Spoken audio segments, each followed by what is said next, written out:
राहुरी पोटनिवडणुकीसाठी आजचा दिवस अत्यंत महत्त्वाचा समजला जातोय, कारण आज अर्ज माघार घेण्याचा शेवटचा दिवस आहे. राहुरी विधानसभा पोटनिवडणुकीत बुधवारी अर्ज माघारीच्या दुसऱ्याच दिवशी 7 जणांनी माघार घेतली.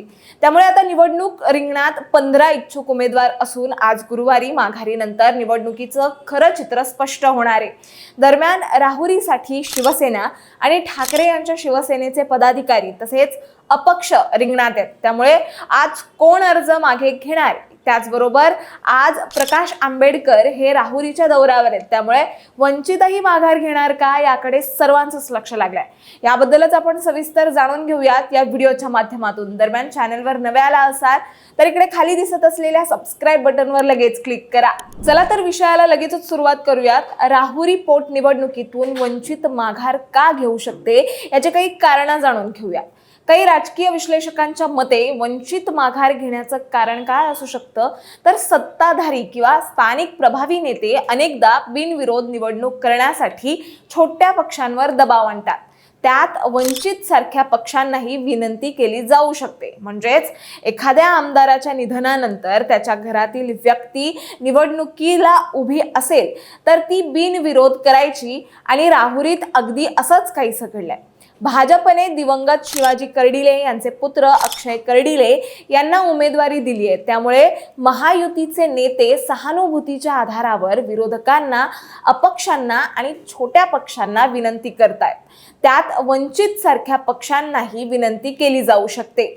आता दुसरं कारण आहे ते म्हणजे काही वेळा तिसरा उमेदवार रिंगणात राहिला तर विरोधी मतं फुटण्याची शक्यता असते. त्यामुळे विरोधी आघाड्या किंवा स्थानिक नेते माघारीसाठी चर्चा करतात. सविस्तर सांगायचं झालं तर विरोधी बाजूनेही वंचितला माघार घेण्याचा दबाव येऊ शकतो. जसं की आपल्याला माहितीये, राहुरीत सध्या मुख्य लढत होतीये ते भाजपचे अक्षय कर्डिले, जे दिवंगत भाजप आमदार शिवाजी कर्डिले यांचे पुत्र आहेत, यांच्यात आणि शरद पवारांच्या राष्ट्रवादीचे गोविंद मोकाटे यांच्यात. यात जर वंचितचे संतोष चोळके रिंगणात राहिले तर मोकाटेंना आणि चोळकेंना दलित, बहुजन, मराठा विरोधी मतं 2 ठिकाणी त्यांचे विभागले जातील, ज्याचा थेट फायदा भाजपच्या अक्षय कर्डिले यांना होऊ शकतो. आणि म्हणूनच आज वंचित काय भूमिका घेणार याकडे सर्वांचंच लक्ष लागलंय. या राहुरी पोटनिवडणुकी संदर्भात सविस्तर समजून घ्यायचं झालं तर भाजप आमदार शिवाजी कर्डिले यांच्या निधनानंतर रिक्त झालेल्या या जागेवर ही पोटनिवडणूक होते, ज्यात 29 इच्छुकांनी नामनिर्देशन पत्र दाखल केलं होतं. त्यातील 7 अर्ज छाननीत बाद झाले तर एकाने पहिल्याच दिवशी माघार घेतली. पुढे बुधवारी माघारीच्या दुसऱ्या दिवशी आणखीन 7 इच्छुकांनी माघार घेतली. त्यामुळे रिंगणात आता 15 इच्छुक राहिलेत.